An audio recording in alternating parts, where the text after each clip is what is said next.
Hello students, at this moment we are doing our chapter number 2 and we have already learned what is fraction और हमने already देखा हुआ है कि किस तरह से एक whole number के साथ एक fraction को multiply करते हैं. Today in the part 2 of chapter 2 हम पढ़ने वाले हैं how to multiply two fractions. तो चलिए start करते हैं. स्टार्ट करते मन आपको याद रखना पड़ेगा एक चीज, जब भी आप एक फ्रैक्शन को दूसरे फ्रैक्शन के साथ मल्टीप्लाई करते हो तो न्यूमरेटर को न्यूमरेटर के साथ मल्टीप्लाई करना है, डिनोमिनेटर को डिनोमिनेटर के साथ मल्टीप्लाई करना है. इससे आपका प्रोडक्ट निकल के आ जाएगा.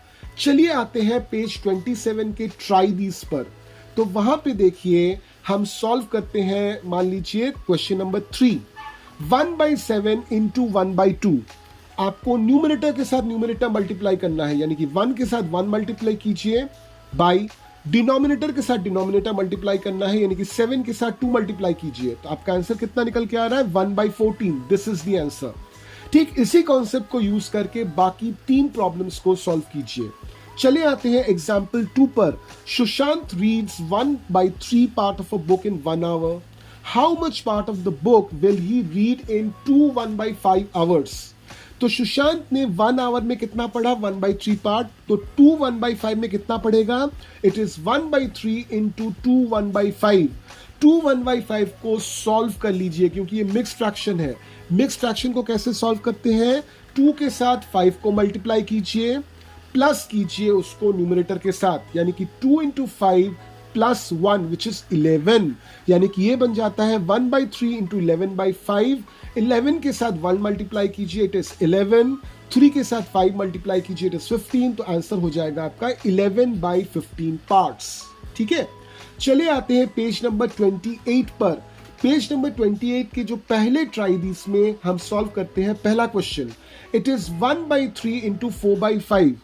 तो 1 को 4 के साथ मल्टीप्लाई कीजिए, 3 को 5 के साथ मल्टीप्लाई कीजिए, तो आपका आंसर आ जाएगा 4/15.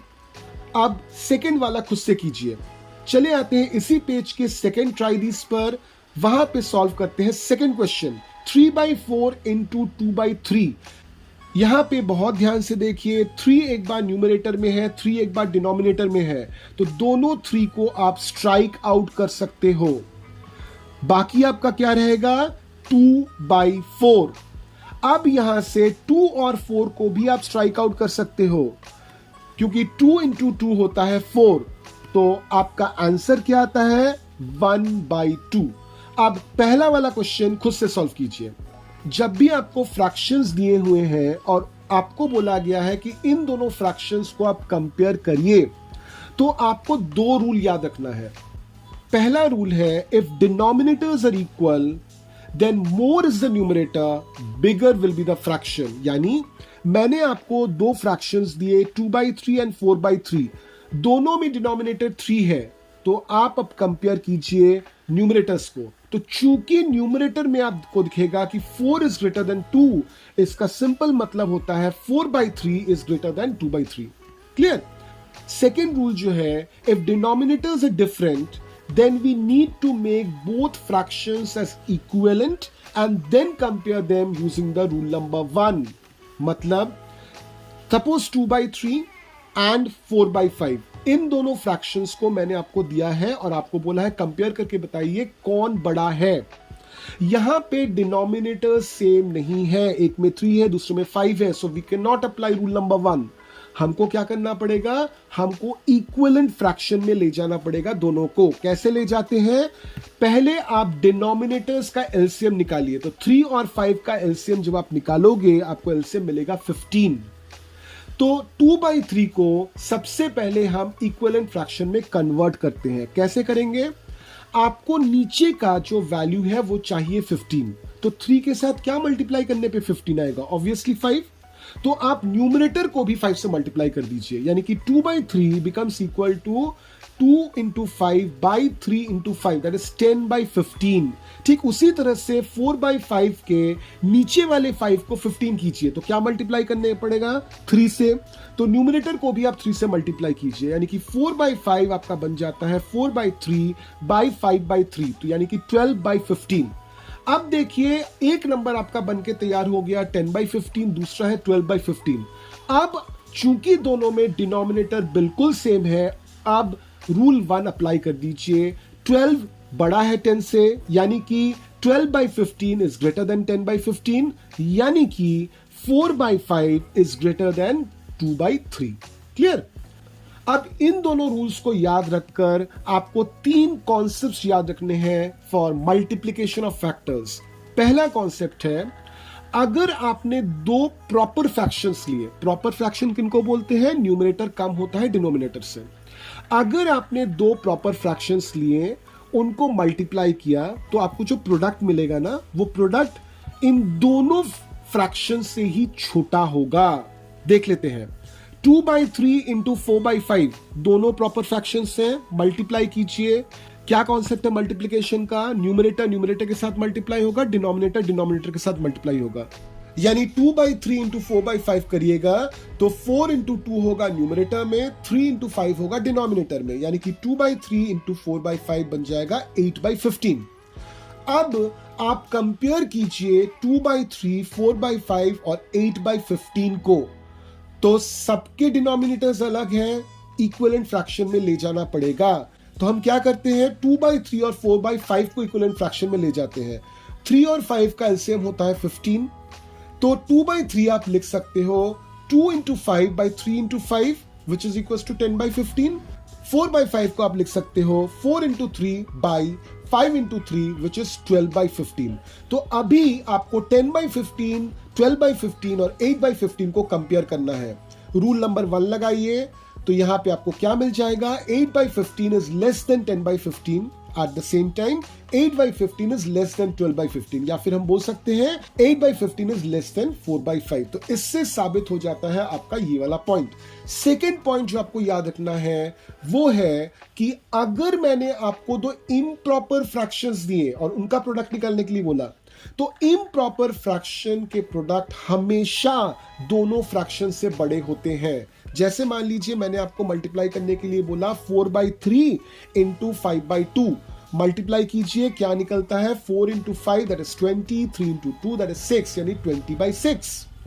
अब आपको कंपेयर करना है 4/3, 5/2 और 20/6 को। तो 4/3 और 5/2 को इक्विवेलेंट में कन्वर्ट कीजिए, यानी कि 4/3 आपका बनेगा 4 इंटू 2/3 इंटू 2 विच इज 8/6। 5/2 आपका बनेगा 15/6।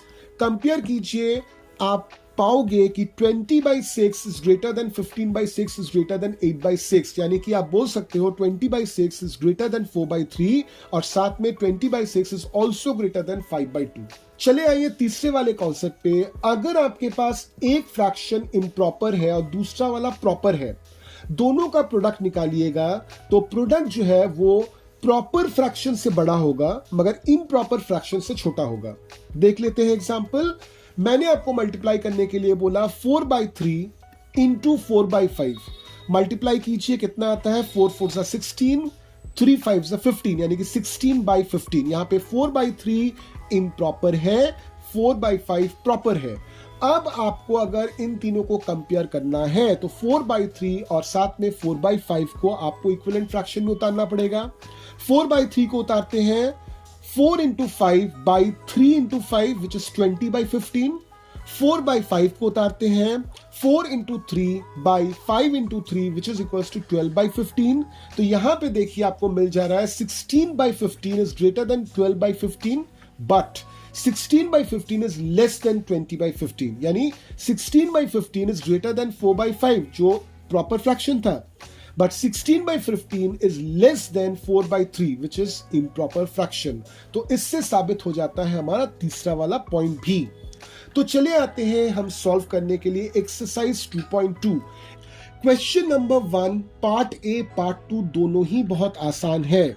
मैं एक आपको समझा देता हूं। 1/4 ऑफ 1/4 मतलब क्या? ऑफ दिया हुआ है मतलब मल्टीप्लीकेशन, यानी कि आपको 1/4 के साथ 1/4 को मल्टीप्लाई करना है। ठीक है। क्वेश्चन नंबर 2 देखिए, multiply and reduce to lowest form if possible. तो इसमें से चलिए हम लोग पार्ट 1 कर लेते हैं। 2/3 इंटू 2/3, तो 2/3 2/3 रहेगा। 2/3 चूंकि ये मिक्स्ड फ्रैक्शन है, इसको हम लोग पहले इम्प्रॉपर फ्रैक्शन में उतार लेते हैं। तो कैसे उतरेगा ये? 2 इंटू 3 प्लस 2/3, तो ये बनेगा 8/3 यानी कि 2/3 इंटू 8/3, न्यूमरेटर को न्यूमरेटर के साथ मल्टीप्लाई कीजिए, दैट इज 16, डिनोमिनेटर को डिनोमिनेटर के साथ मल्टीप्लाई कीजिए, दैट इज 9, तो इट इज 16/9। अब इसको आप इम्प्रॉपर में तो नहीं छोड़ सकते, मिक्स्ड में कन्वर्ट कीजिए, आपका आंसर आ जाएगा 17/9। बाकियों को खुद से सॉल्व कीजिए। क्वेश्चन नंबर 3 और 4 बहुत आसान है, एकदम वैसे ही है जो हमने अभी सॉल्व किए हैं, उनको खुद से ट्राई कीजिए। चलिए आइए क्वेश्चन नंबर 5 पर। शैली plants 4 saplings in a row in her garden. The distance between 2 adjacent saplings is 3/4 meter. Find the distance between the first and the last sapling. तो कितने saplings है? 4। 2 saplings के बीच का distance कितना है? 3/4। तो आपको distance between first sapling and last sapling निकालने के लिए बोला है, यानी कि आपको श्योर पता है कि 3/4 के साथ आप कुछ मल्टीप्लाई करोगे, वो आपका आंसर निकलेगा। क्वेश्चन यहां पे है 3/4 के साथ आप क्या मल्टीप्लाई करोगे? नॉर्मली क्वेश्चन देखकर तो ये लगता है कि आई विल मल्टीप्लाई 4, मगर यहां पे 4 मल्टीप्लाई नहीं होगा, यहां पे 3 मल्टीप्लाई होगा। क्यों 3 मल्टीप्लाई होगा? आप सिंपल हिसाब से देखिए, पहला जो सैपलिंग है उससे दूसरे वाले सैपलिंग का डिस्टेंस निकालोगे, दूसरे से तीसरे का निकालोगे, तीसरे से चौथे का निकालोगे, यानी कि कितने बार आपने डिस्टेंस निकाला? 3 बार। तो 4 से क्यों मल्टीप्लाई करोगे? तो you have to multiply this by 3। So 3 into 3/4 which is 9/4।